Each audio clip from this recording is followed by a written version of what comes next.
entertainment, current events, and Hollywood. Don't miss Creator to Creators, hosted by the filmmaker Meosha, known for the Shudder hit documentary Horror Noir and the acclaimed film Anatomy of an Anti-Hero, Redemption. This show features interviews with filmmakers and creatives from around the globe. Join the fun with guest celebrities and gain valuable insights. Subscribe now and follow Creator to Creators.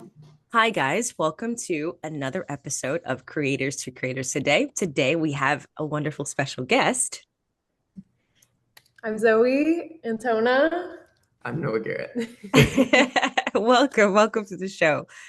So excited to talk to you guys. But, I love going back to the beginning. I always say the beginning charts our trajectory in life, our little habits that we pick up along the way, follow us into our adulthood. So tell me, whoever can go first, what was your childhood like? And, when did you kind of get that? Have you always had the creative bug? And where did it start at? Ladies first.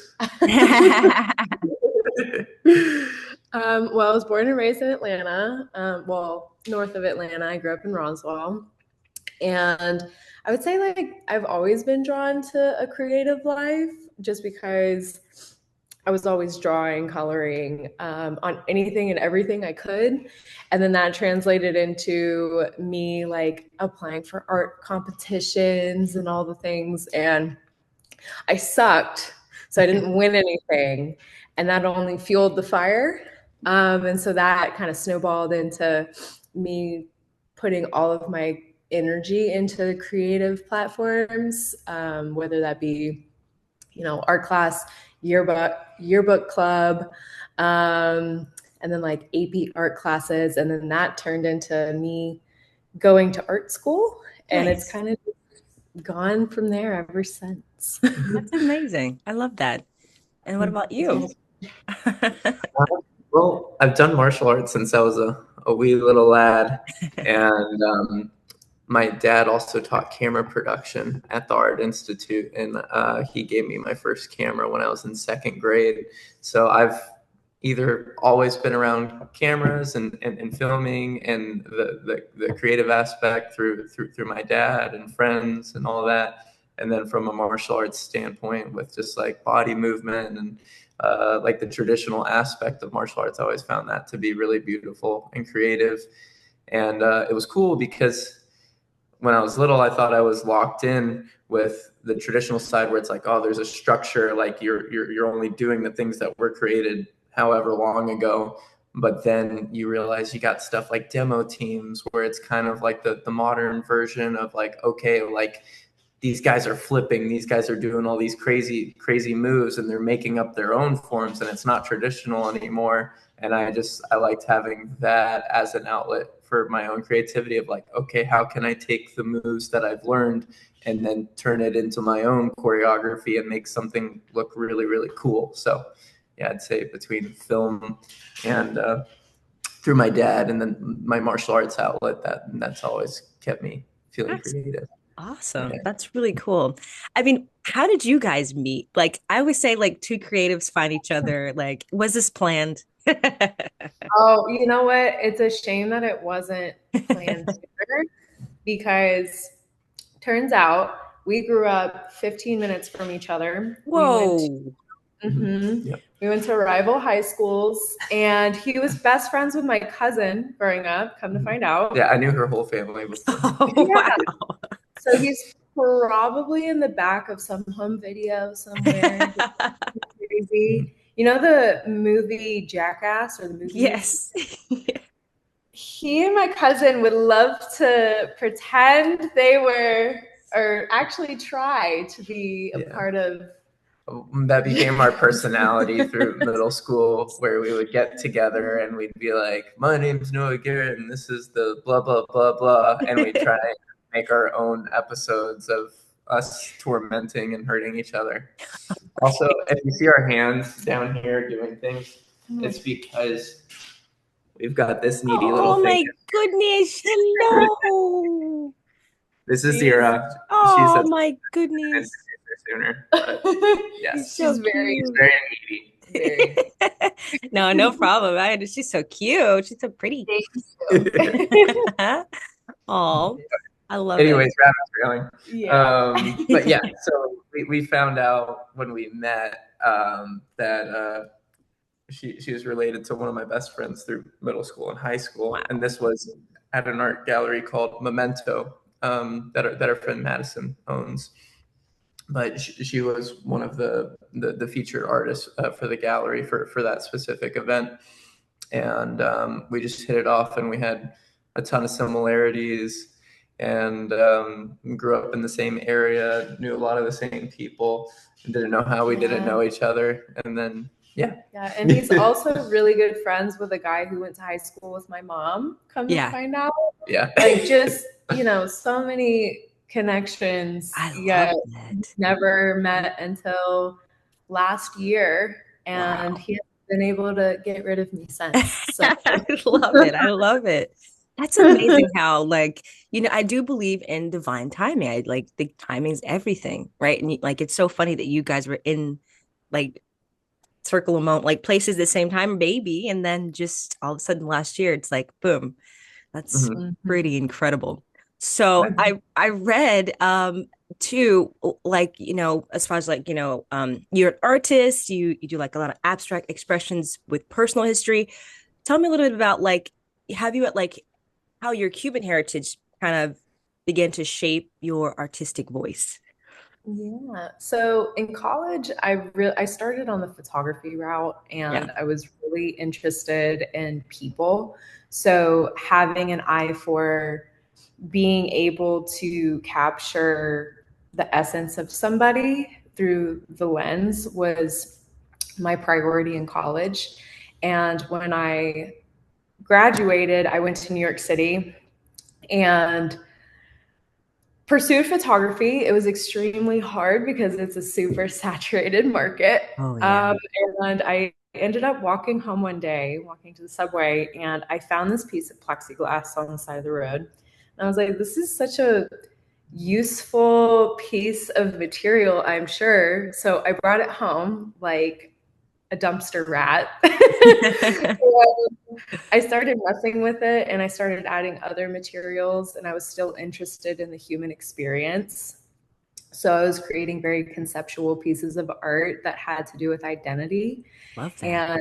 And thank you. At the time, I was in a very toxic relationship. So it was a form of me escaping from my reality and kind of diving into who am I?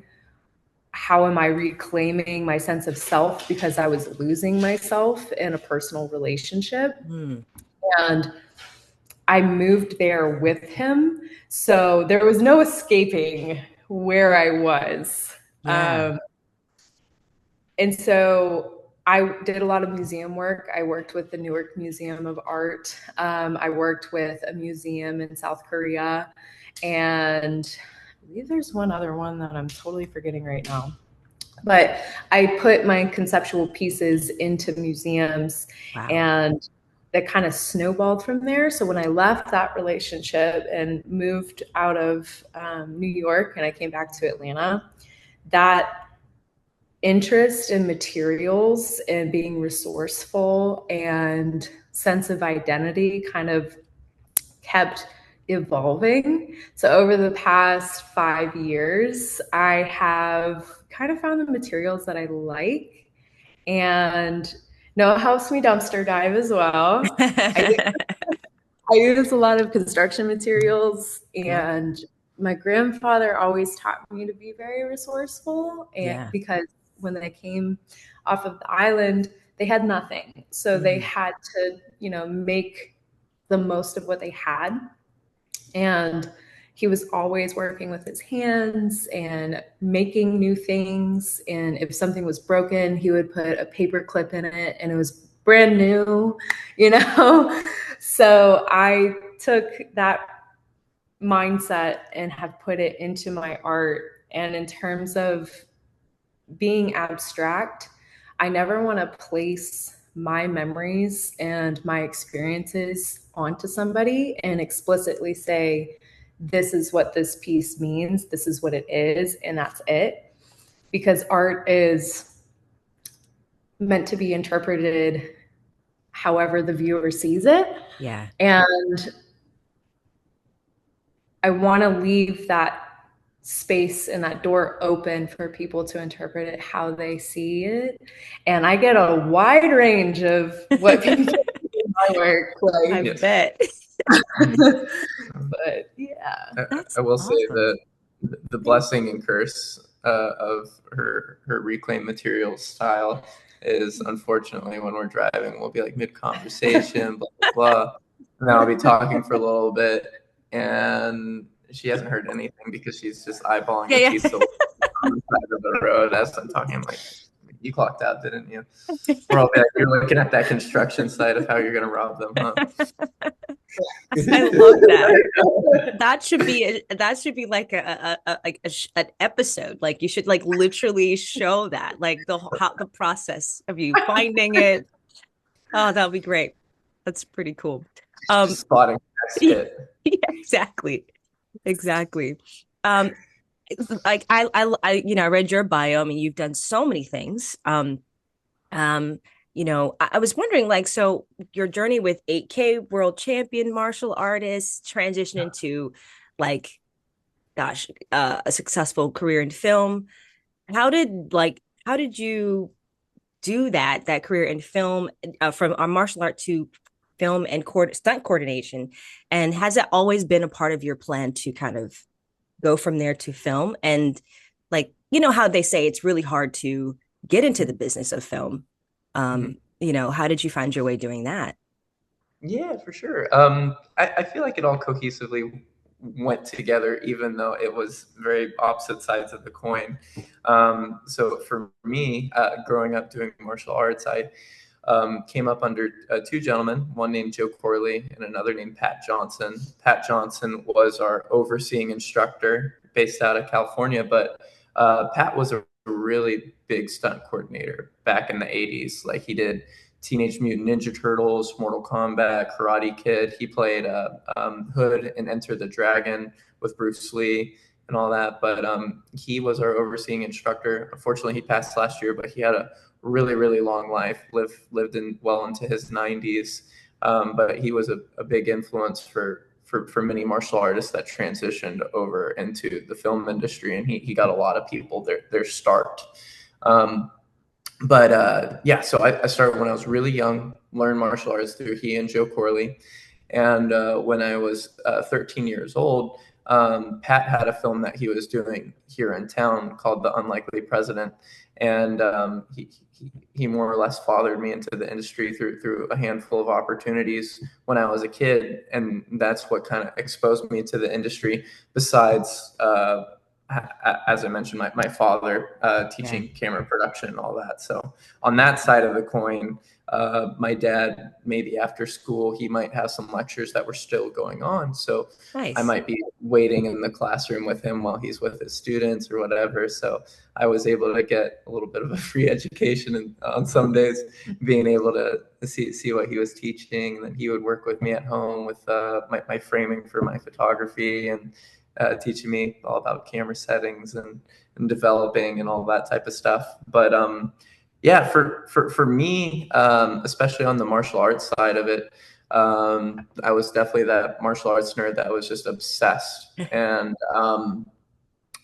for me, it was probably, I didn't really think of anything else besides martial arts and watching action movies and all that. And I just told myself that one day I was going to open up my own martial arts school. Nice. And as I was competing and as I started growing up and being on the circuit, having the opportunity to travel and see new things, the further I got into traveling, the further I realized, hey, like, opening up a martial arts school would be really, really wonderful and an awesome opportunity, because I love the aspect of teaching and mentorship and all that, to be able to be there for people and help them through things that I'm passionate, and see if they can be as excited as I am and if it can change their life for the better. I also, on the other side of the coin, was like, you know what?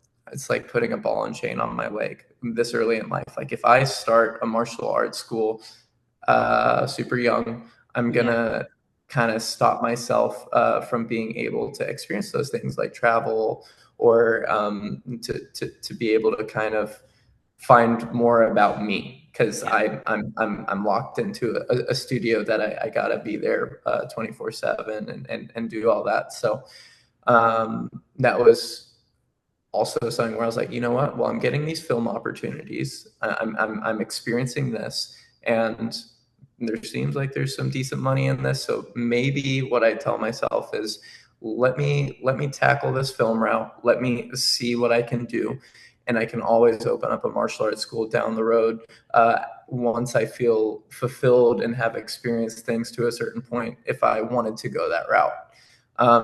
I still love the idea of opening up a school, but I'm also really loving just this journey in the industry that I'm experiencing, and I'm just pushing that route. Maybe one day I'll open up a studio and have some people oversee it, but That's awesome. kind of where my mindset's at right now.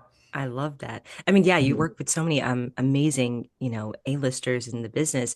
Was there any, like, do you have any fun people that you've collaborated with, and like ones that stand out to you, and like why? Well, let's see here. Um, so Marlon Wayans is one of my favorite people on the planet. Nice. We did a scary movie together. Uh, it, well, we called it Boo during it, but then it became something Bridge of Hollow. But he's just so funny. Like, Right? you go in with a plan, and we've got our incredible director Jeff Wadlow with us, and everything. Like, Jeff's just got a great perspective of what he wants, what he's looking for, and he's just got the mind of an editor, and super creative.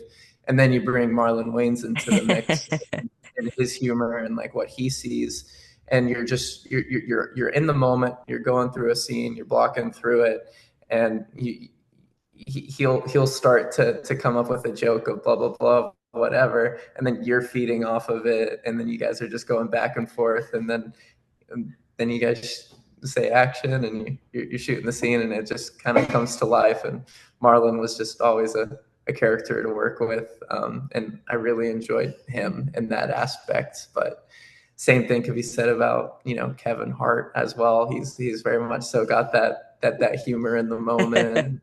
A couple of those guys, but yeah, Marlon Wayne sticks out to me for I sure. love that. I love that. Have you guys collaborated with anything? I mean, bringing your both creative backgrounds and meshed it together. Yeah, so I've never dated a creative until this lovely man came around.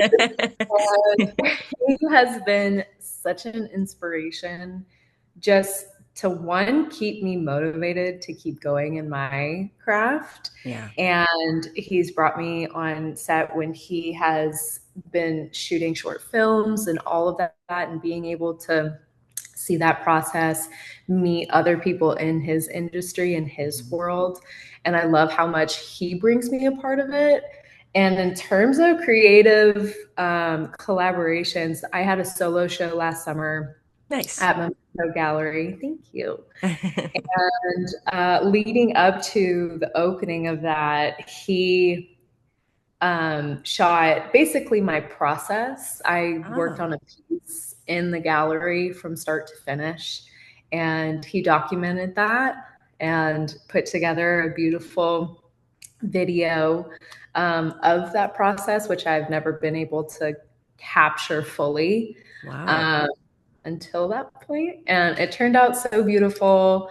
It's on my website, and I can send that to you as well. Please. And it looked so good, like so professional. Like, I am amazed by the skill set that he has. It's so broad, and he's always learning new things and implementing it. Like, he bought like so much camera gear last year, and he's been putting it to good use. And it's really cool just to see him nerd out over like all creative aspects of the film industry. And I love it. I love it. That's more awesome. Collaborations to be had, I'm sure. For sure. For sure. Definitely. I can see a movie, a whole thing, an artist He's filming the whole thing, directing it. Yeah. There you But go. you're tied to the film industry yourself as well. I So am. I am. I'd love to hear about your directorial journey and Yeah, you your mentioned something. You mentioned Enter the Dragon. I actually one of my uh films I got to direct, one of my, I think it was, I guess you could call it my directorial debut. It was Anatomy of Anti-Hero Redemption. And that was actually with Bob Wall. He was in Enter the yeah, Dragon with that scene with Bruce Lee. And yeah. we he talked actually about that particular scene and just working with the family. And I think he passed away a few years ago as well. But that was my first time diving into the martial arts worlds because I come from the like the horror background. So Yeah. mine was very I was doing all like these, horror films and movies and then I got the call from an actor friend of mine who's also a director, Alan de la Bie, who's from like France, a French actor, and he was like, "Hey, I got this crazy concept for martial arts film." I'm like, I don't like anything martial arts, not into action. It's not my thing, but you do things that scare you. So I did it and then we worked with I mean we did it on like a shoestring budget and we made it happen. We shot most of it in California, San Diego, Los Angeles, Mhm. and a little bit in Europe where he's from. And then we got the guy from Taibo, what's his name? Really blank. Billy Blanks. We shot at his dojo, which was so fun. And he taught me some really fun like camera tricks. He was like, because there's a scene that the actor had to kick the guy in the face, and Billy's like, "I got this. Just put it on a broomstick, the pants on the broomstick, and the shoe." And I'm just like swipe it across camera. I was like, Yeah. yeah, I love saving it. time. Yeah, quick 101 into Hong Kong action right there. Yeah, yeah. That's So I cool. really just got to get to see more of that world of martial arts, and then we did I think Dragon Fest or Dragon Con. It's like kind of like Comic Con, but and Eric Roberts is in it. So Eric came and we had like a little booth, and I got to meet so many people in the art. It's a huge community. I didn't realize like how big it was. I was like, wow, it was really And fun. so, what would the ideal genre be for you to be able to do a narrative off of? For me now, as I get older, and I think because of after COVID happened, and I think during COVID, I really had to reassess like what I wanted and things that I was Yeah, like, what inspired me. Because for a long time, I just kind of just didn't get, I was not interested in anything for a while. I just lost like the bug for film. yeah, And I think during that time, that's where when I started Creators to Creators, because I was like, I need to talk to people. I need to have connection and see what people are doing. How are you guys staying creative? Like, what's your, because I yeah. was like really in a I was talking to my plants at one point. I was like, this is not good, you know? so so I think ever since then, I just been on this journey of learning more of like you said, like Yeah, people. I think people fascinate me. Why we do certain things, what yeah, makes us take. So more so like the psychological aspect of film.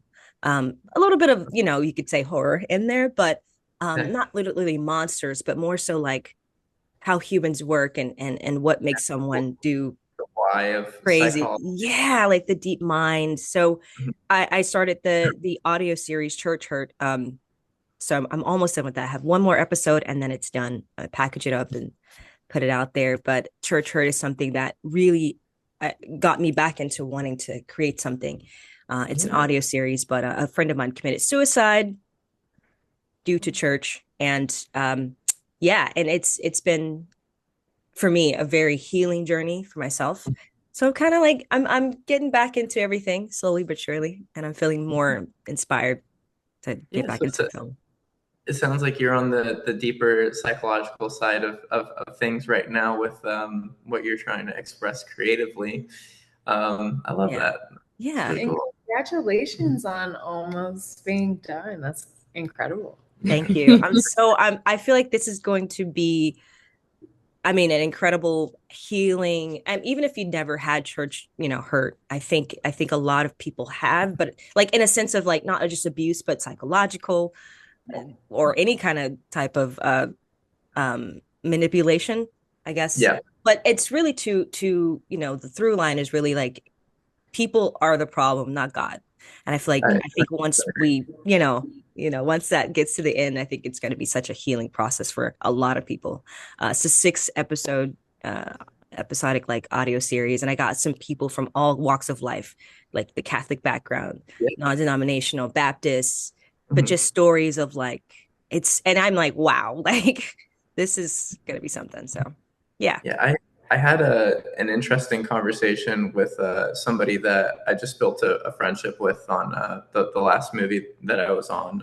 It was Scream 7, and they came from faith, and they had a bad experience with the church and just the congregation itself.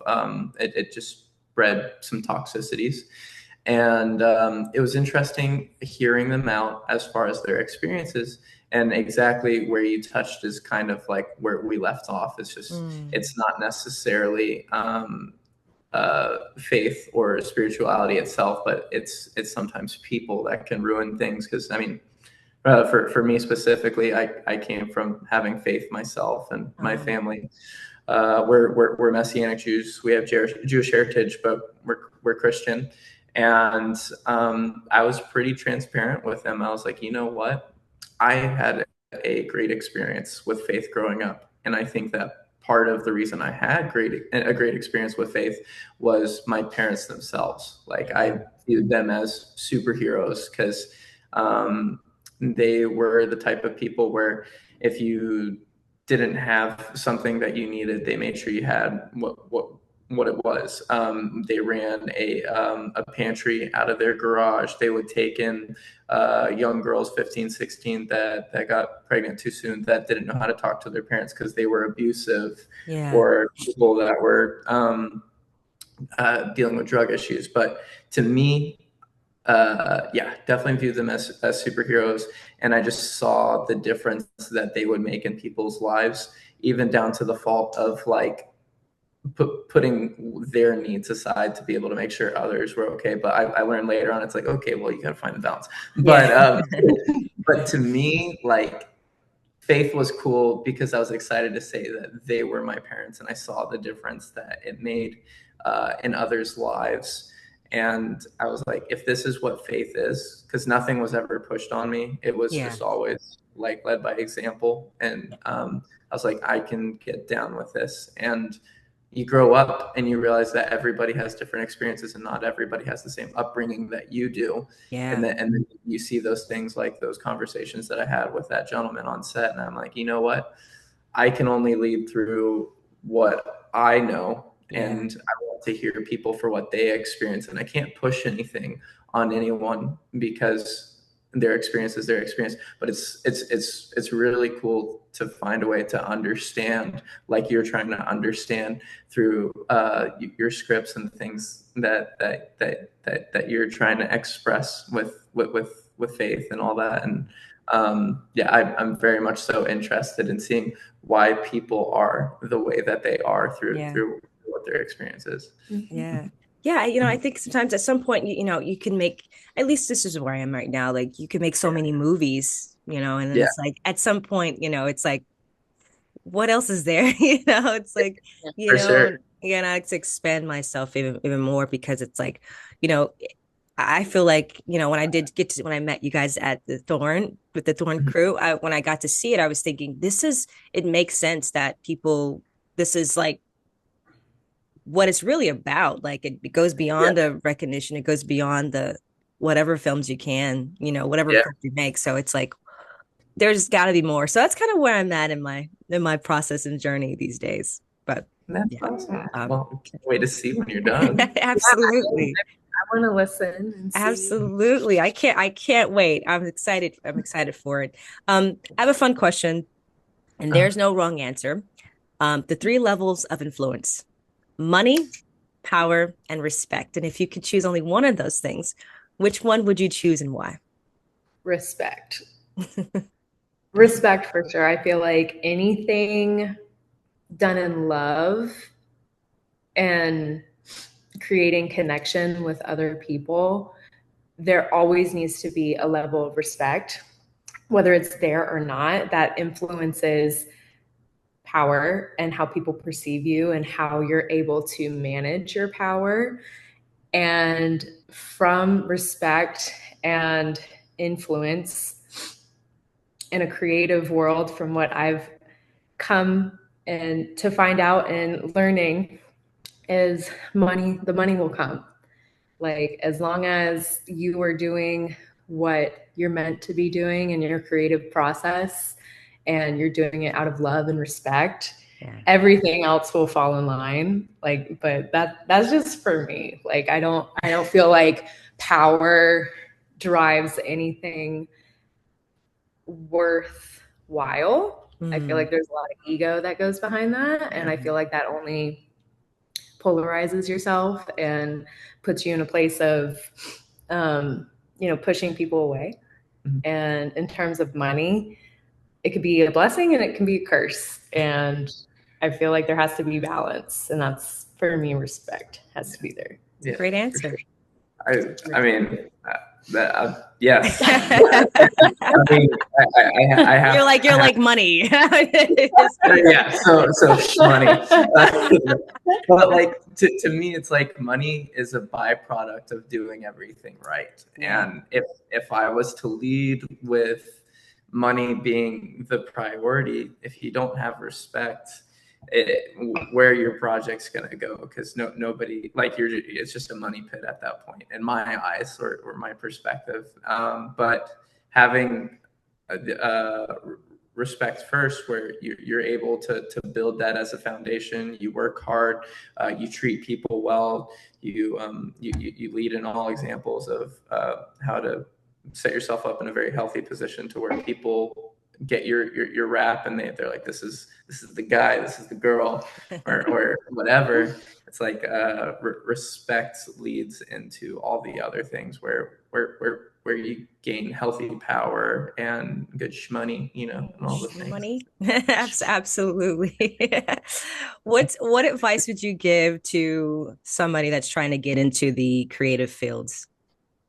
You go first. You're always really good with this one.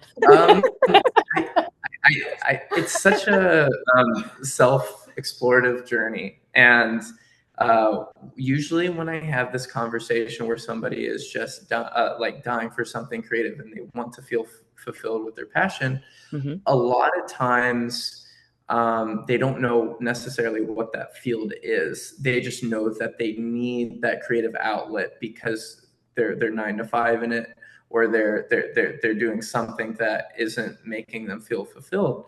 And I always try and tell them, it's like, well, if you don't know necessarily what it is, you should take the time to explore a lot of different outlets to see what makes you feel a certain way.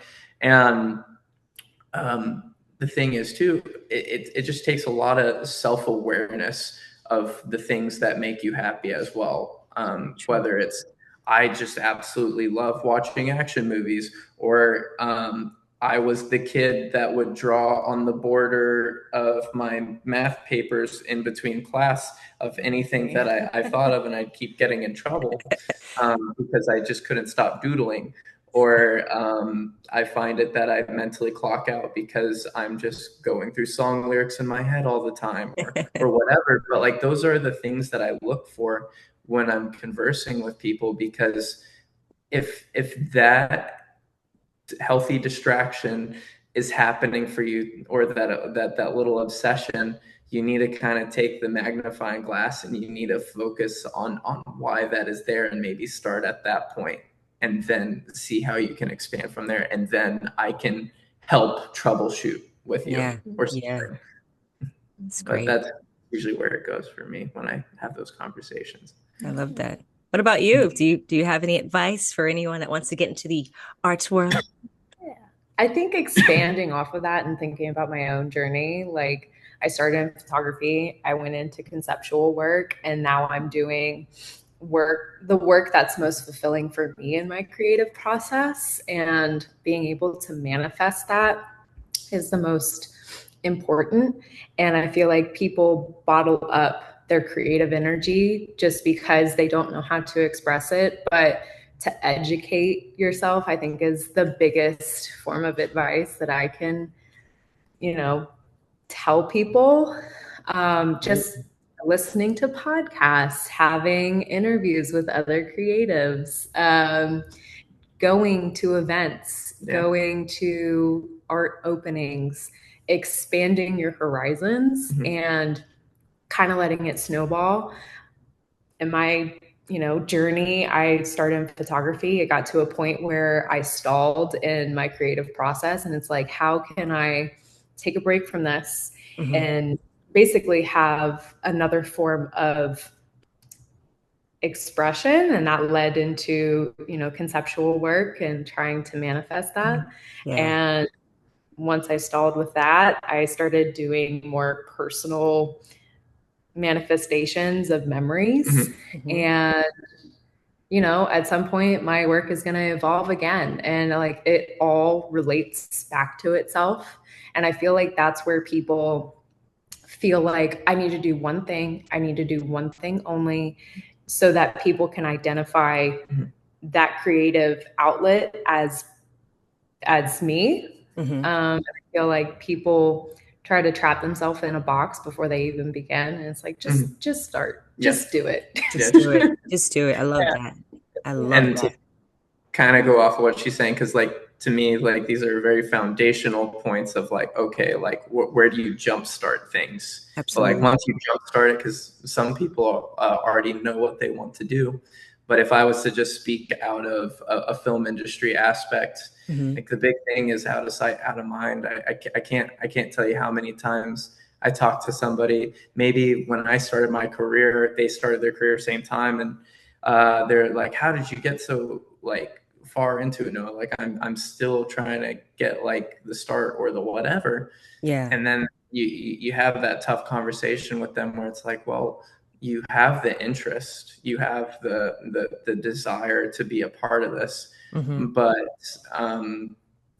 you might be a little introverted, and you got to go past your own nature sometimes, where you're home, you have an interest, but the people around you don't know that you have that interest, or you're not collaborating with others, or you're not building a network that will help you hold yourself accountable to the goals that you're working on. And I really think it's important to build a sense of community within your own passions and desires for whatever artistic route that you're going, because those people are the ones that eventually will hold you accountable to because you're going to be doing projects with them, and they're going to be like, hey, we got to do this, we got to whatever. And then finding the right people as well, because not everybody might have the same desire or passion as you, or they drop the ball. But finding good, consistent friends,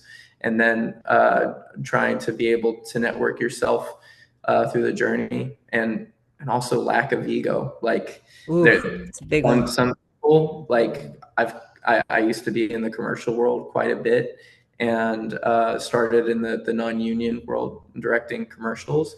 And I can't tell you how many times I've talked to non-union workers, and they're like, well, for me to go into the union side of work means that I wouldn't be able to direct. I'd have to start again as a PA. So I just never went into the film industry route. And I'm like, well, but you want to work on features. It's like, yeah, it's such a passion for me. I want to work with so and so and blah, blah, blah. It's just like, don't miss out on an opportunity because you feel like you have to start again on progress, or that you don't want people to see you in a certain light because you feel like it's backtracking, or it's beneath you.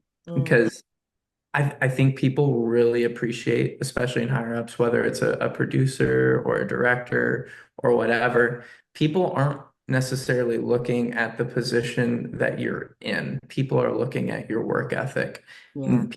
If they see a PA where it's like, oh my God, like this person is just a powerhouse and they deserve anything and everything, and if they ever came to me for a favor, I will help them with whatever, because I see how they lead in the position that they're in. It might not be the top of the food chain, but that person there is a leader, and that person is so self-aware, and they're a hard worker, and they're so heads up.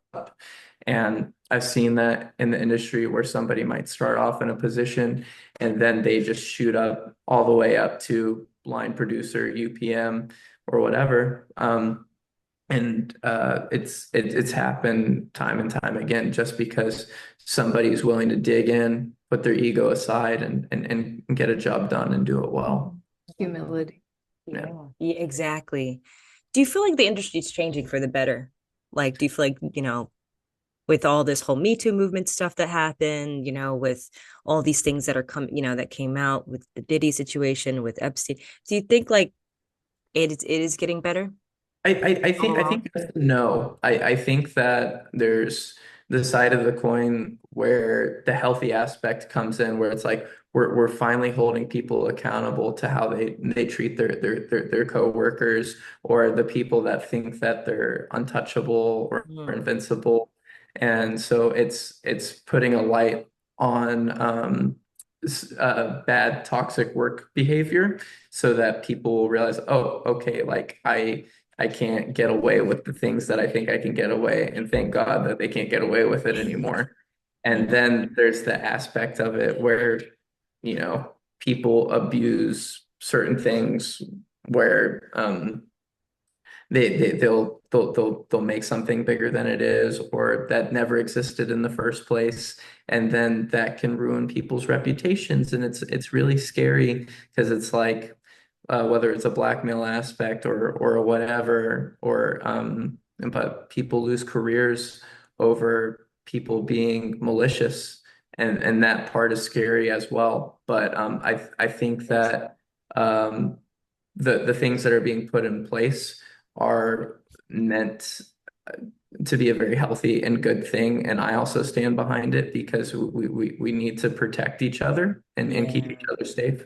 But Yeah. we also need to watch out for malicious people that are trying to get ahead and sabotage others. And that's really sad that's still a thing that people still do that, It's like, what are we doing? For Um, sure. you Ego. know, ego, it's huge. It's huge. Um, I think I read somewhere, you know, in the I think the bio, your bio, it was like, your conversation with your grandparents are moments from your youth influenced the visual storytelling in your art today. How did that influence it? Yeah. I think going back to humility, the fact that, so my grandfather, his family comes from wealth, Spanish wealth back in Spain, and they immigrated to Cuba and kind of bounced back and forth and opened a very successful pastry company Hmm. that kind of became like a staple in Cuba where they were located, and to basically have the government completely take over, and they had to flee. And coming to America, my grandfather had nothing, and my grandmother doesn't come from money at all. And basically them going and being on the same plane, and I promise this all circles back, and having nothing, they then became aware of they had everything, they had each other, Mm. and having that humility to go to square one. And it's like, what's most important is family. That has completely impacted how they raised my dad and my uncles, and that translates down. And seeing their relationship and the love that they had for each other, and truly ride or die, like they have been together since they were 13 and 14 years old. Wow. And the way that they always made my dad and my siblings and I feel like we had everything, that has translated into my work and the way of being resourceful Hmm. as the cornerstone of what I do, and a tribute to them, because that's what is most important. Like going back to the idea of self and that I come from very, very humble beginnings and I'm second generation or third generation. Um, and being able to reclaim, I think, family traumas that definitely do Mm. pass down the trauma of them losing their home and their entire lives, um, and having to rebuild. And my dad going through that process. Yeah. I know there are things that were shared with me that they experienced having to move to cities all over the US because they had to find work. My grandfather, having three jobs at one time, and also, them immigrating here during the civil rights movement. Yeah. Yeah. Like, they got lumped into that, which is a history that I think a lot of people don't think about or Mhm. go into because, um, like some things are, more forefront of media and those traumas that they experienced and my dad experienced, that definitely gets translated down to us. Yeah. And the fact that my dad and my siblings and I are now being able to see the silver lining Mm. amidst all of that and trying to be positive Yeah.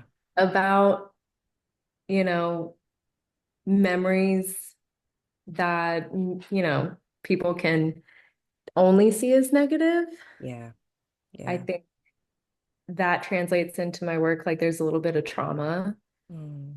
in my work. And I think that's where the sculptural elements also, come into play when I'm doing my forms. Mm. Like there's something still missing. There's a Mm. void or a lacuna within any story. And you have to read into that however you see fit Wow. and leaving that door open to interpretation to people is something that I really love to do. Yeah. And in my new series, I'm like, I think diving more into the prickly, Ooh. like history and experiences that I've had, within the last year. And, within the last, well, I'd say within the last like 5 years. Yeah. And how I can visibly, physically manifest that. Yeah. And I send you pictures of like the new pieces that I've been working. Awesome. Awesome. I mean, I can only imagine that's also healing as well, right? Just like putting that out there, putting your trauma or whatever that, into the art form, I feel like that's also very healing too. So For sure. it's really cool. It's really cool. Um, this was a great conversation, guys. Thank you so much for your time. I could talk to you guys all day. This is really good. What's next for you guys, and where can people find you guys on social media to follow everything you got going on? Only social media that I've got is my Instagram, and it's no, I hate it. I haven't been insanely active on it just because I've been busy on Scream 7, but Yeah. I'll be back to posting pictures and having fun and all the things on it pretty soon. Um, Nice. but yeah, just wrapped up that project. I got a handful of irons in the fire at the moment. Um, I'm waiting to see how certain meetings go, but just right now, I'm waiting to jump on to the next film. I just updated and edited my new stunt coordination reel. So Awesome. yeah, just trying to get little things reorganized and all that for the next opportunity and get back to training and all the things. But that's my world right now. Awesome. Awesome. Yeah. I also am only active on Instagram. I can't channel more than one or outlet. Yeah. That's Zoe.Antona. And Next on the horizon, I have a exhibition at the Distillery of Modern Art in Chambly. Woohoo. It's a joint solo exhibition with another artist, and that also will be through Memento Gallery. And that opening is May 3rd. Awesome. And we always incorporate a little food element. So like tying in another creative field. And that will be May 11th. So Mother's Day, we're going to do like a Mother's Day immersive brunch cool. experience. And our chef, Kyle Campus, he is incredible. He opened a restaurant in Decatur and Still he gotta go does, check it out. I know, it looks so good. And he does like a 5-course meal with Oh, drinks, wow. yeah, that are You incorporated want to go, into Meosha? it. Let's go. Yeah. Let's go. Yeah. I'm down. I'm down. Food anytime. Love And food. it's so good. And it, you know, ties into the theme of the exhibition. And coincidentally, it will be an exhibition about family and nostalgia, Oh, which definitely is my wheelhouse. So yeah. that'll be exciting. That's exciting. Well, I love that everything's going on, all the things that you guys got going on. That's exciting. What's next for you? Yeah. I love this. You're interviewing me. Normally, I don't get this. I'm like It's on the spot. Yeah, it's a good- conversation. yeah. Um, what's next for me? Well, I have something really exciting. I got it. I can't say exactly, Okay, but I did just get an got it. award, which is really cool. I got a Women in Film award, which is Congratulations. really Oh, that's awesome. awesome. That's Yeah, awesome. thank you. I literally just got that maybe a week or two ago, a week ago, or Mhm. something like that. So pictures are coming. I'm going to post later on Yeah, social I media, can. but yeah, something really exciting, something life changing, something different, but Yeah. I can't say just yet. But Okay. Awesome. yeah, Well, we'll just be on the lookout. I'm sure we'll see it on your Instagram soon. yeah, yeah, absolutely. And thank you all for listening. And always remember to live, love, laugh. We'll see you guys next time. Bye bye. Thank you.